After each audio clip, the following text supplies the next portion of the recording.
Mi nombre es Enrique Rodal y les doy la bienvenida a este conversatorio. Para la Secretaría de Educación Pública es muy importante que la sociedad conozca los aspectos centrales de la propuesta educativa para el fortalecimiento de la educación pública que promueve el gobierno de la Cuarta Transformación. En este programa, nuestras invitadas compartirán sus conocimientos y opiniones respecto al papel que tienen las y los maestros en la transformación educativa y social que propone la nueva escuela mexicana.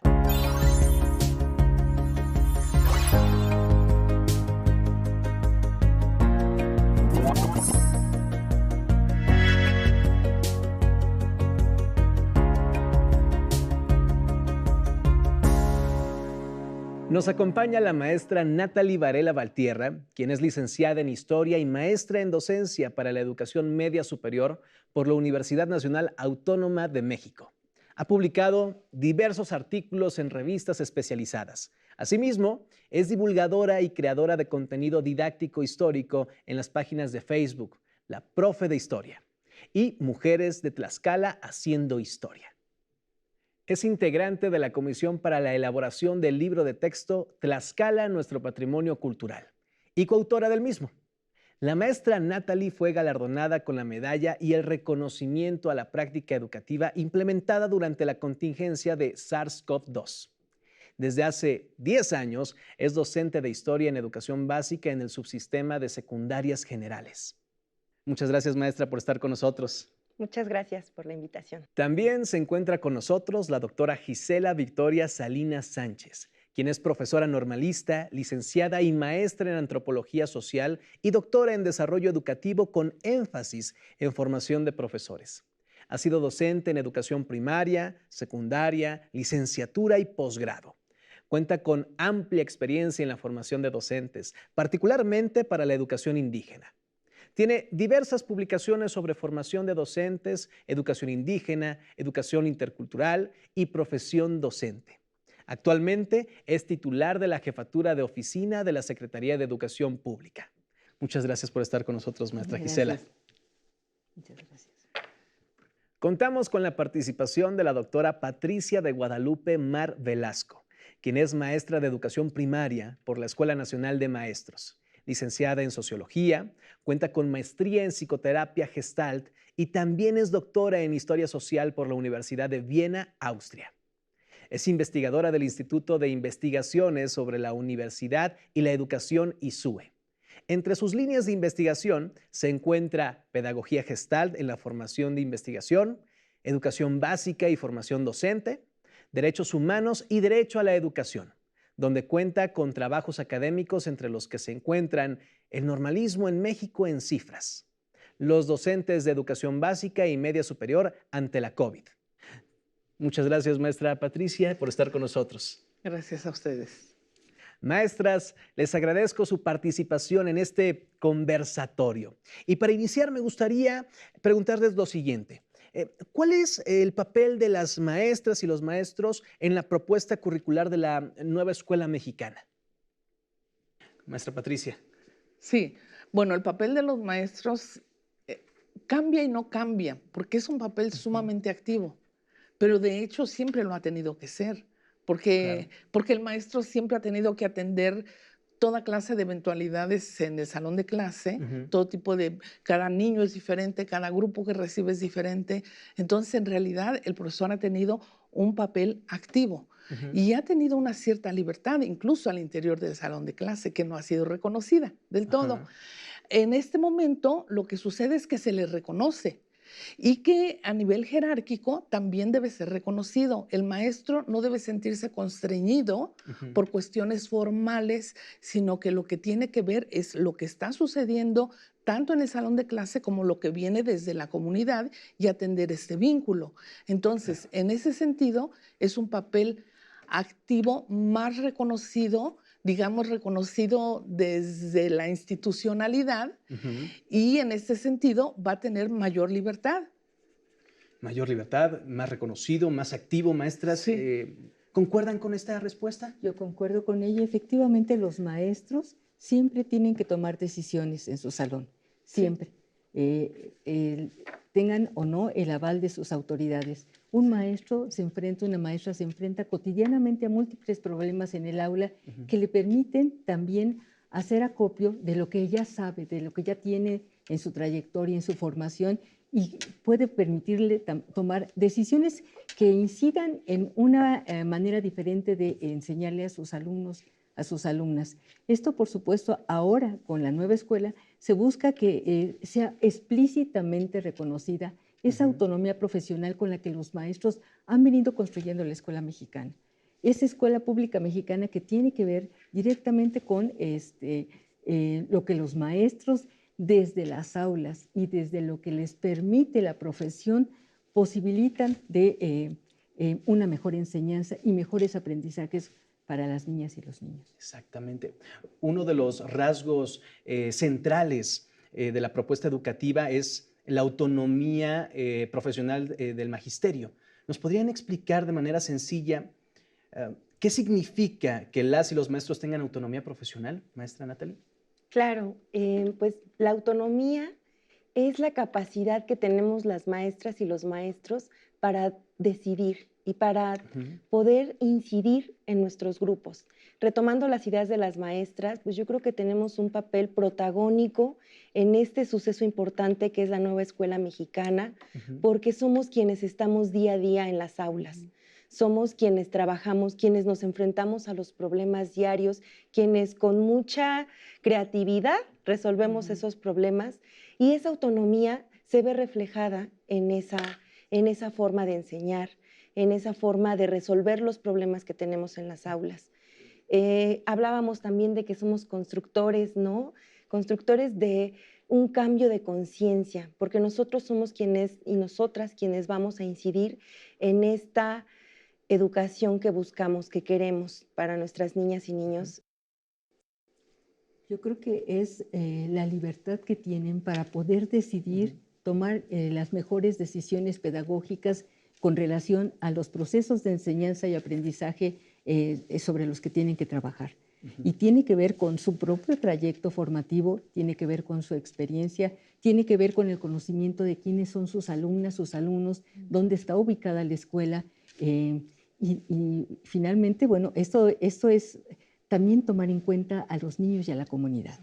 Un buen maestro, una buena maestra siempre conoce cuál es la comunidad a la cual pertenece la escuela, quiénes son sus alumnos, de qué manera sus alumnos también han venido aprendiendo, qué saben sus alumnos, qué esperan también las madres, los padres de familia, las familias de la escuela misma, y eso le permite al maestro también tomar decisiones pedagógicas, y ahora lo estamos pensando en términos de que pueda ser explícitamente y reconocido a partir de lo que decía la maestra Patricia, por ejemplo.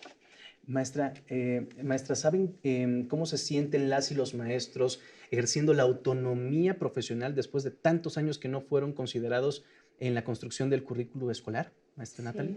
Pues es un agobio. De pronto yo les decía, buscábamos tanto la libertad y ahora que la tenemos, no sabemos qué hacer con ella, porque estamos acostumbradas y acostumbrados a que se nos da un formato, un currículo cuadrado, y no hay forma de, no había forma de modificarlo. Y ahora tenemos esa libertad, ¿no? Esa autonomía. Y de repente esto sí se presentan problemas, sí se nos presentan retos que debemos afrontar. Por ejemplo, yo soy del nivel de secundarias, los retos que nos presenta coincidir en las horas, porque no todos vamos por el mismo número de horas. El coincidir en esta creación de la búsqueda del programa analítico, del codiseño, nos ha resultado un desafío impresionante, porque es también coordinar, ¿no?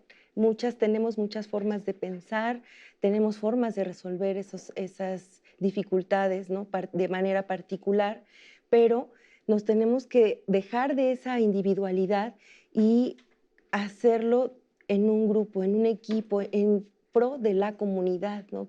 Lo que decían, ver qué necesidades hay para realmente a partir de la educación incidir en esas problemáticas o necesidades. Pero pues también no todo es negativo, yo lo veo también, estamos los profesores y las profesoras con ánimo, en la expectativa de saber que podemos tener de verdad una verdadera autonomía. Sí, me gustaría agregar algo. La autonomía es un reto. Es un reto y es una responsabilidad, por supuesto. Esto no deja de provocar esta incomodidad por estar una como maestra, como maestro, frente a una situación novedosa, porque antes nuestra autonomía pues no estaba reconocida y era lo que nosotros construíamos al interior del salón de clase. Yo recuerdo en cursos que daba que maestros se quejaban de que eso que usted dice lo dice muy fácil, pero si yo saco a mis alumnos y no lo tengo en mi registro, me regañan y me dicen que por qué ahora estoy haciendo una cosa diferente a lo que yo planeé, etcétera. Ah, Sin embargo, la vida es contingencia. Y el salón de clase con 15, 20, 30 o 50 niños es una contingencia pura. Entonces, el profesor en ese sentido, si se le reconoce la autonomía, puede actuar en un momento preciso de manera diferente a la planificada. Y eso está muy bien, porque hay que saber adecuarnos. Y además, eso, nosotros los mexicanos no tenemos problema con eso, ¿no? Con modificar los planes en el momento. ¿Para qué? Para un mejor resultado, precisamente teniendo en mente que se trata de cumplir con un programa, pero se trata de que no se trata del programa por el programa, sino se trata de que los niños trabajen, los jóvenes trabajen adecuadamente. Pero yo creo que es la única manera de ir produciendo ciudadanía, ¿no? Porque si no ejercemos nuestras libertades, las más naturales, pues entonces, ¿a qué horas vamos a aprender la ciudadanía? ¿A qué hora la vamos a enseñar? Totalmente, Porque sí. había una contradicción en la manera de ser tradicional en la escuela, hay una contradicción, porque por un lado les habla uno a los chicos de la ciudadanía y de las responsabilidades y los derechos y los deberes, pero lo que les estamos mostrando es un maestro completamente restringido que ni siquiera es reconocido en su profesionalidad, etcétera, etcétera. Entonces ahora nosotros como maestros tenemos un reto. Y el reto es actuar profesionalmente.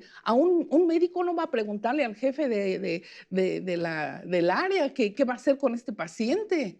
Tiene autonomía plena para actuar. ¿Por qué? Porque es un profesional. Y los maestros, ¿por qué tendríamos que hacer una listita y ir palomeando nada más lo que podemos hacer? No. No, porque eso está negando nuestra profesionalidad. Entonces, y también nuestro derecho, también derechos como maestros. Y en ese sentido, si eso se hace realidad en la escuela y en el salón de clase, estamos actuando la ciudadanía y estamos mostrándole a los niños lo que es la ciudadanía. ¿Podríamos decir que se tiene que empoderar el maestro? Sí. Claro. Sí. Claro, yo creo que se tiene que empoderar, pero en el sentido de también asumir responsabilidades. Claro. Porque, por supuesto, la autonomía implica pensar las cosas de una manera distinta, no esperar a que nos den la indicación de cómo vamos a hacer las cosas, sino construirlas nosotros y construirlas también con nuestros estudiantes, con las madres y padres de familia en donde haya la posibilidad de hacerlo, pero pensar también que estamos obligados como maestras, como maestros, a seguir aprendiendo.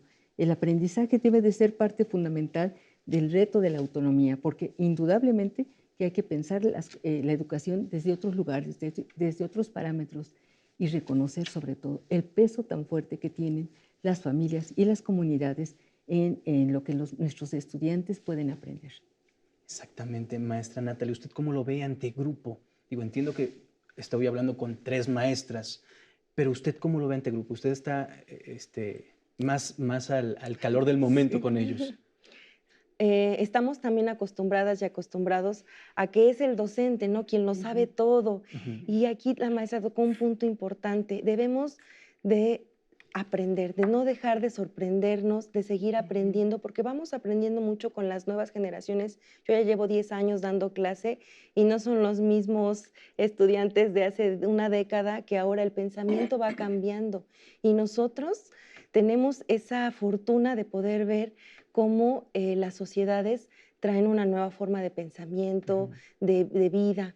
Entonces, nosotras debemos de conducir, de ser capaces de conducir o ayudar a nuestros estudiantes también a encontrar esa capacidad, esa forma de tomar decisiones. Decían también, ¿cómo vamos a enseñarles de ciudadanía, de democracia, si no les estamos permitiendo expresarse, si no les estamos permitiendo tener opciones, decidir, proponer? Yo les decía, bueno, ahora historia y geografía no vamos a repasar, vamos a ver proyectos de qué les hubiera gustado que les enseñaran en la escuela.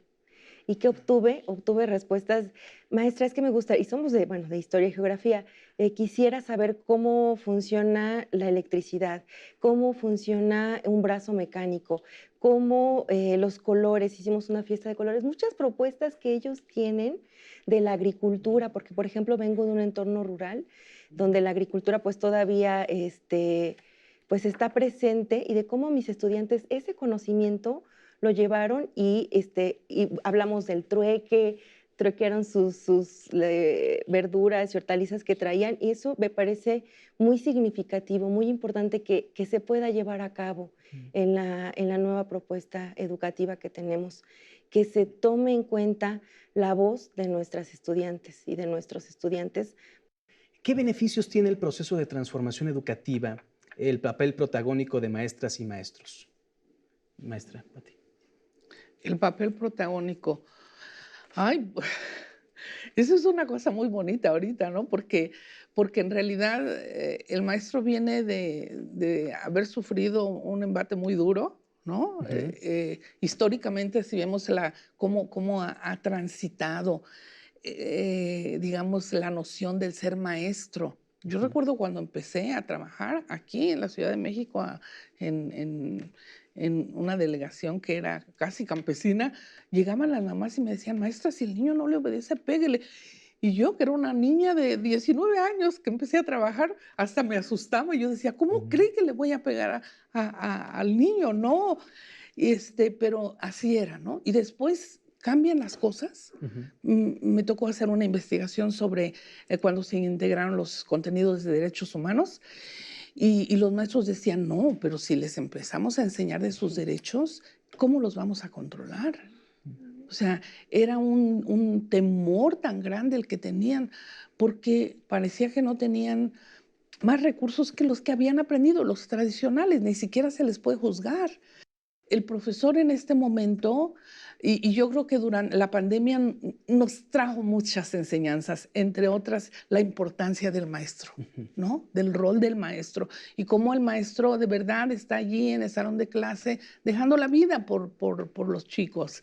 Entonces, creo que este proyecto tan bonito da la posibilidad de que el maestro retome esa función de liderazgo, porque efectivamente no podemos negar la realidad. Nuestra función es fundamental, porque yo les digo incluso a los maestros, no se peleen con los papás. Y a los papás les diría lo mismo, ¿no? No se peleen con los maestros. Ustedes van en el mismo barco, deberían tratarse como socios, porque los dos tienen el mismo interés, que es que los niños salgan adelante, que los futuros ciudadanos y los hijos de estos padres de familia sean gente de bien, sean gente que pueda vivir bien, que tengan una buena vida. Entonces, en ese sentido somos compañeros, y en ese sentido también nosotros tenemos que vernos en esa diada entre padres de familia y maestros. Fíjense bien, nosotros somos los profesionales, no los padres. Los papás de familia, ¿cómo somos padres y madres de familia? Como Dios nos da a entender. No hubo una escuela para padres. Hay esas cosas, cursitos y todo eso, pero no hay una escuela para padres. Sí. Dicen por ahí, cuando el bebé nace, llegó sin instructivo, ¿no? ¿Y ahora qué hago? Pues sí, nosotros somos los profesionales, y en ese sentido nos toca ir volviendo a recuperar esa fortaleza que nos da nuestro saber, y sobre todo el saber que nuestro ejercicio profesional es fundamental en cualquier situación, en cualquier sociedad, perdón. Fundamental.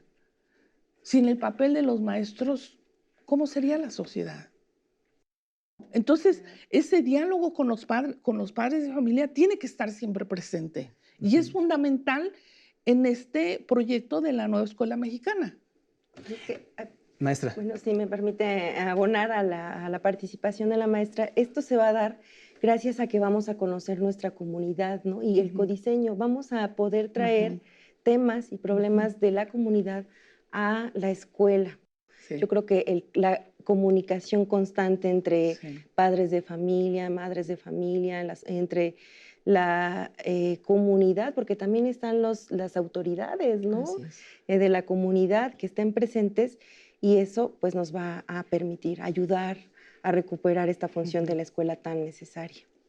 Me interesa también conocer su punto de vista, maestra Gisela. Yo creo que es un gran desafío, porque efectivamente tenemos que pensar en que estamos cambiando la educación, pero cambiamos como maestros, cambiamos en el lugar también que le damos a los estudiantes. Estamos esperando que los estudiantes también aprendan a definir qué quieren aprender, qué necesitan aprender y cómo aprenden. Queremos que sean más participativos, como decía la maestra Natalie. Eso es fundamental, pero también las madres y padres de familia tienen que involucrarse más con una responsabilidad ciudadana en lo que es la educación de sus hijas, de sus hijos. Y esto implica, por supuesto, no pedir que la escuela lo dé todo, reconocer lo valioso que puede ser la escuela, pero también cómo puede fortalecerse con su participación. Por supuesto, implica sensibilidad también de los maestros y de las maestras para identificar y conocer el entorno, las problemáticas, lo que ellos pueden también abonar para que las cosas puedan transitar de una manera distinta. Y creo que efectivamente hay un reto muy fuerte que tiene que ver con los directivos, con los supervisores, porque también ellos tienen que moverse del lugar, tienen que reconocer esta autonomía de las maestras y de los maestros. Les dejamos un grupo, ¿y por qué no podemos permitirles que ellos tomen las mejores decisiones? Y esto sí explícito y lo compartan con otros, porque el papel ahora está también en los colegios de profesores, en los colectivos docentes, en la manera en cómo vamos efectivamente comprendiendo mejor lo que es la educación y dando también salidas didácticas, más en términos de lo que es el colectivo de cada escuela. Maestra, es verdad. Y me gustaría, a manera de cierre, si nos pudieran compartir algo más a los padres y madres de familia, a la comunidad, a los maestros que nos están viendo sobre este tema. Y me gustaría iniciar de este lado y nos vamos. Sí, cómo no, con mucho gusto. Pues a los padres de familia que se involucren también. Sabemos que es difícil, ¿no? En estos tiempos en que pues los hombres y las mujeres estamos trabajando y el tiempo se nos reduce y las exigencias. Sin embargo, aquí se trata no solo del futuro, se trata del presente. Pero, ¿por qué? Porque en este presente es cuando nosotros estamos trabajando para el futuro, ¿no? Entonces, atender a nuestros hijos, yo siempre le digo a los maestros, pierdan un poquito el tiempo con los alumnos, porque salirse de los temas curriculares, el maestro lo vive como perder el tiempo, porque tiene tantos temas que enseñar. Pero a veces los niños necesitan ser escuchados, necesitan dialogar, necesitan platicar algo que les está preocupando o qué sé yo. Entonces, ese perder el tiempo, yo creo que también lo deberíamos de hacer los papás. Dedicarnos a platicar con los niños y después de eso a reflexionar y con esa reflexión ir a las escuelas, hablar con los maestros, buscar esa comunicación. Y el maestro, como decía la colega, tiene que estar abierto, tiene que ser sensible a esto y escucharlos, ¿no? Entonces, pienso que es un ir y venir y que esto nos está dando la oportunidad de vernos también, a propósito de una escuela humanista, de mirarnos como seres humanos. Todos tenemos nuestras preocupaciones, todos tenemos nuestros problemas, los padres de familia y los maestros, y en ese sentido, mirarnos con una cierta solidaridad y compasión no nos haría nada mal. El trabajo docente es maravilloso. Si logramos hacerlo adecuadamente, en vez de quitarnos energía, nos da. Nos llena de fuerza, nos llena de energía. Y entonces, eso también para los padres de familia. Si se desafanan un poquito, un ratito de sus preocupaciones y se dedican a escuchar a sus hijos, a platicar, a bromear, a jugar un ratito, van a ver que se van a sentir mejor. Entonces, tenemos que escucharnos un poco más. pero escucharnos de verdad, sin juzgarnos, Cierto. para poder Escuchar. dialogar. Maestra Natalie. Claro, pues yo le diría a los padres, madres, a las familias que tienen a un niño, niña o joven en sus casas y que está en las escuelas, les diría que pasaran tiempo con ellos, con ellas, que los conocieran, porque a veces se pierde esa conexión, por las mismas dificultades diarias de la vida, el que no vean a la escuela o a los maestros como un lugar más, pero debemos verla como algo de positivo, como un lugar en el que distintas personas van a coincidir y que van a buscar una mejora para su sociedad. Eso es lo que busca o lo que debería buscar la escuela. El que conozcan a sus maestros, el que no los vean solamente, no nos vayan a ver cuando es la entrega de calificaciones, ¿no? Que se dé esa apertura de la escuela para decir, tú, padre, madre, familiar, eres bienvenido, porque tú puedes aportar también para los proyectos, para la búsqueda de estas soluciones a las problemáticas que tenemos, ¿no? O sea, pues la mayoría de las personas que tienen alguna profesión decían, pues es que tuvimos un profesor o una profesora, y yo creo que todas y todos guardamos también en la memoria a alguien que fue muy buen maestro o maestra frente a grupo y que aprendimos algo bueno de ellos.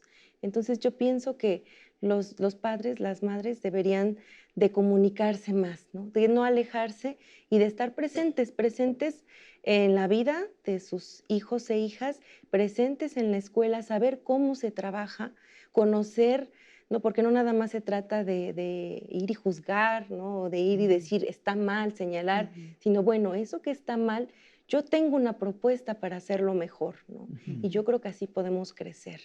Así es. Maestra. Yo creo que ser maestra, ser maestro, es una cuestión que tenemos que evaluar todas y todos, porque efectivamente depositamos en las maestras y en los maestros el futuro, el desarrollo de las niñas, de los niños, de los adolescentes, y eso no es una cuestión menor. Y no es una cuestión menor el cambio curricular que se está planteando, porque tiene que ver directamente con reconocer también temas que son actuales y que seguramente en unos años van a ser fundamentales para poder darles una perspectiva de ciudadanía distinta a nuestras niñas y niños. Tienen que ver con la igualdad de género, tienen que ver con la inclusión, tienen que ver con la interculturalidad crítica, con la vida saludable, entre otras cosas. Sí. Todo esto son temas que están transformando lo que es la educación y que también colocan a las maestras y los maestros en el desafío de reconocer que esto tiene implicaciones más allá del aula, más allá de la escuela y que por supuesto si está formando una posibilidad de ciudadanos distintos, eso va a ayudar también a una comprensión del otro, de la otra, de empatía efectivamente, que nos dé la posibilidad de pensar que un futuro diferente y mejor puede ser posible. Y efectivamente las maestras y los maestros se comprometen. Yo creo que también la autonomía profesional tiene que ver con reivindicar lo que sí han hecho las maestras y los maestros por construir la escuela, la educación pública mexicana, y eso es una parte sustantiva de este proceso de cambio. Muchas gracias, maestras, por compartirnos en este conversatorio sus ideas y poder responder estas preguntas que son muy importantes para nuestra audiencia. Y asimismo les damos las gracias a nuestro público por su interés en conocer el papel que tienen las y los maestros en la transformación educativa que promueve la nueva escuela mexicana. Les agradecemos y nos vemos en el siguiente conversatorio.